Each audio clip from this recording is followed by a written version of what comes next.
sur des explications. Et maintenant, quitte à la personne de comprendre ou de ne pas comprendre. C'est ça, monsieur le procureur. Bien. Je continue. En tant que commandant en chef des forces armées, le président Camara a l'ultime pouvoir de commandement sur toutes les forces de sécurité engagées dans l'attaque et les jours suivants.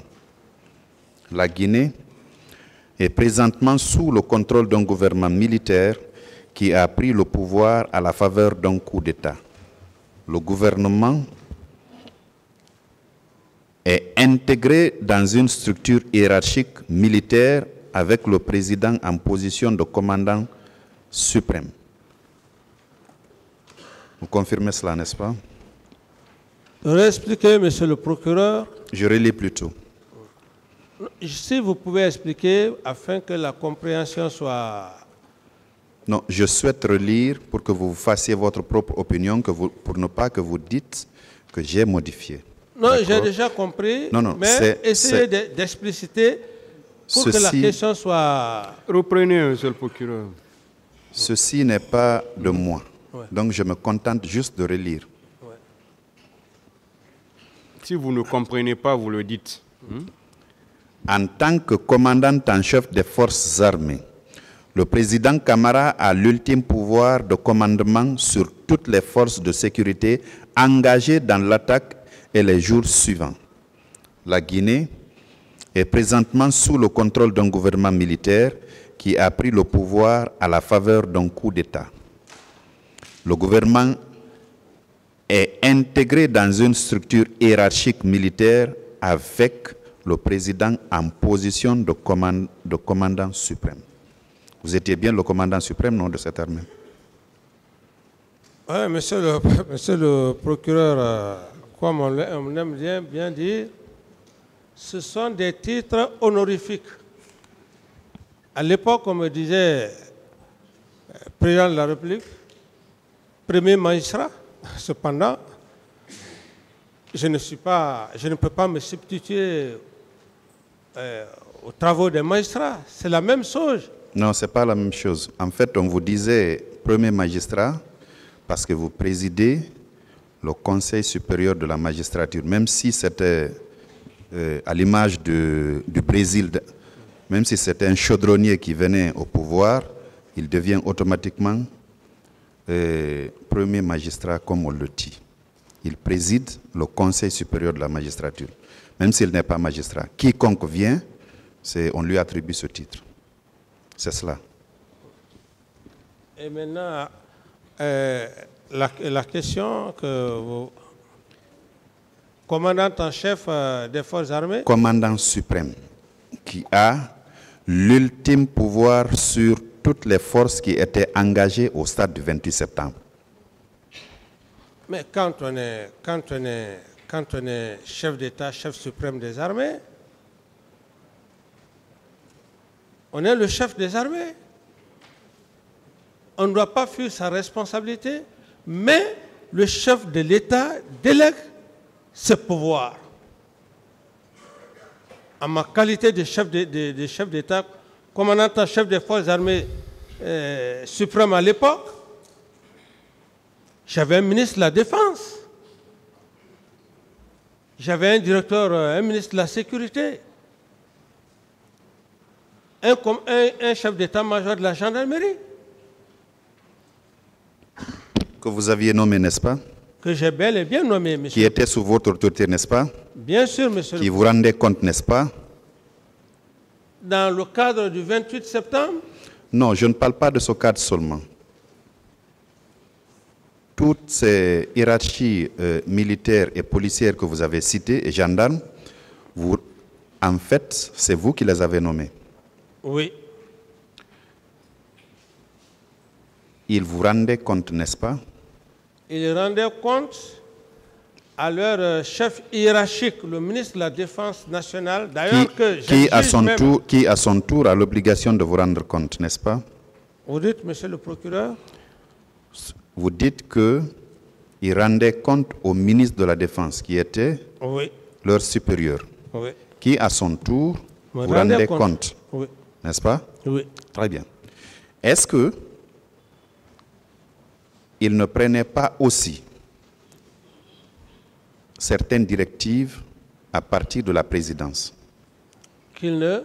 Est-ce qu'il prenait certaines directives à partir de la présidence? Le ministre de la Défense? Oui. Monsieur le procureur, je ne vais pas en abuser de ce que j'ai eu à dire. Tout le monde m'a vu avec le général Sekouba. J'ai partagé le pouvoir comme un plat de riz avec le général Sekouba à part égale. À part égale. Tous les Guinéens peuvent me témoigner. À part égale.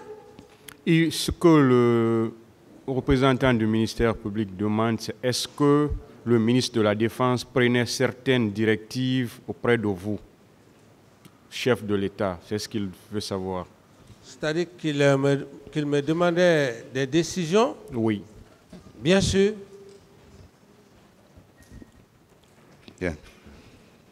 Alors, il vous souviendra qu'après ces événements-là, vous avez fait des déclarations publiques. Autrement, vous avez accordé des interviews. Je m'intéresse à certaines des déclarations que vous avez eu à faire.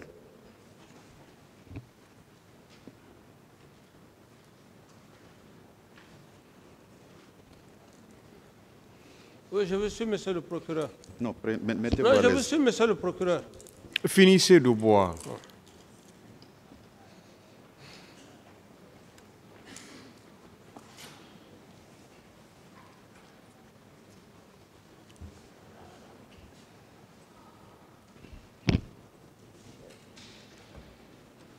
Le 6 octobre 2009,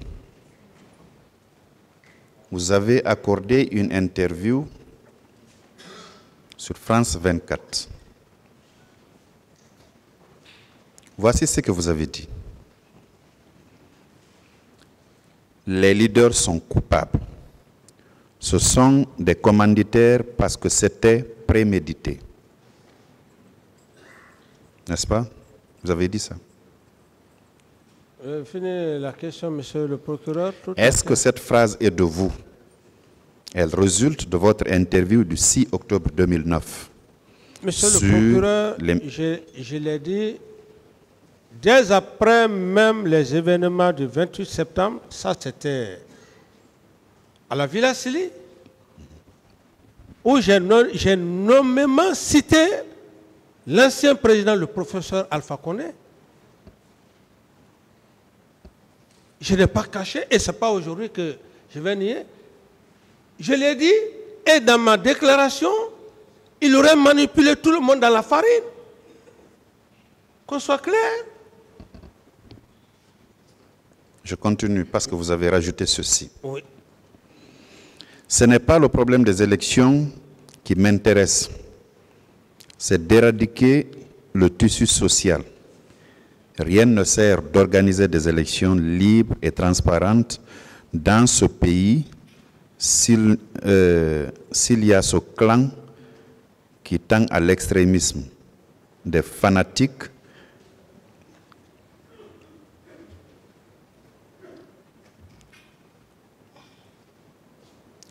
qui sont là avec des voiles noirs, des extrémistes purs et simples qui ont toujours secoué le régime de Lansana Conté. Leur stratégie, c'est de conduire cette marée humaine pour qu'il y ait accrochage entre la République et les sympathisants pour que la communauté internationale puisse aujourd'hui parler de problèmes de décès. Oui, je réitère, monsieur le procureur, et je réitère parce qu'il faut dire les mots de la Guinée pour que ce pays-là puisse avancer. Bien. Je réitère, monsieur le procureur, je réitère. Quand vous dites que les leaders sont coupables, c'est à l'issue d'une enquête ou bien ça relève de votre compréhension à vous seul pour indiquer qu'ils sont coupables, sans la moindre enquête, parce que nous étions le 9 octobre. Oui. Si je dis les leaders sont coupables, parce que, quelque part, comme j'aime bien dire, ma première déclaration après les événements du 28 septembre, j'ai été très clair. J'ai été très clair, monsieur le procureur.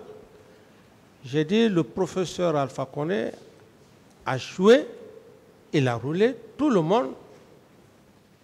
Il a embobiné tous les leaders politiques. Je veux parler de cela, monsieur.